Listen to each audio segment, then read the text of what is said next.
Narito ang balita ukol sa matagumpay na selebrasyon ng Sikayan Festival 2025. Isang engrandeng pagdiriwang na naganap noong ika-19 ng Enero. Kasabay ng anibersaryo ng pagkakatatag ng ating lungsod. Sa temang Pamilyang Santa Rosa, progresong walang hinto, sama-samang paglago. Ang Sikayan Festival ay muling nagbigay buhay sa makulay na kultura at kasaysayan ng Santa Rosa.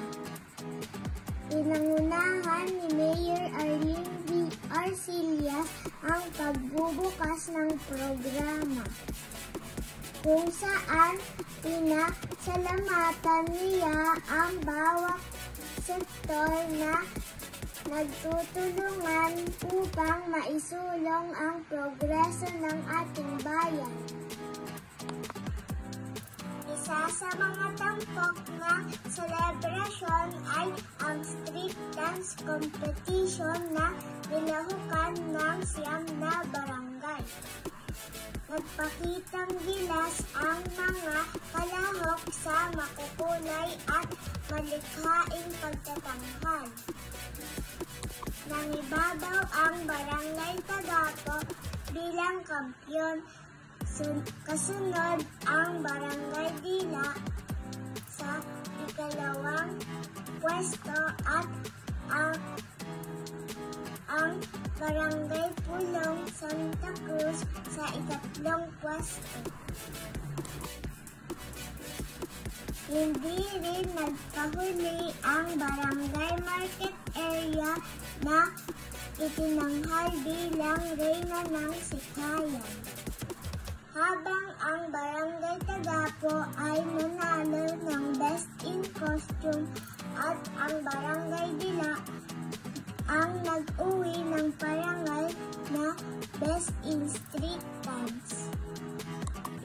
Nagbigay sigla rin ang pagbisita ng mga espesyal na panauhin kabilang sila Alden Richards at Joshua Garcia na talaga namang kinagiliwan ng mga tiga Santa Rosa. Ang parada mula Barangay Balibago hanggang City of Santa Rosa Multipurpose Complex ay nagpakita ng pagkakaisa at talento ng komunidad. Para naman sa mga nasa ibang lugar, live-stream ang buong selebrasyon upang maranasan din ito ng mga tiga Santa Rosa sa iba't ibang panig ng mundo. Ang Sikayan Festival 2025 ay nag-iwan ng makabuluhang mensahe.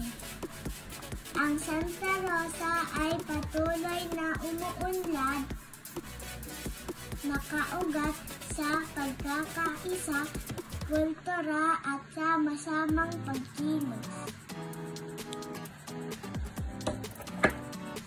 Ako po si Juno Gabriela Osman at ito ang aking special news report para sa Gumamela Patrol.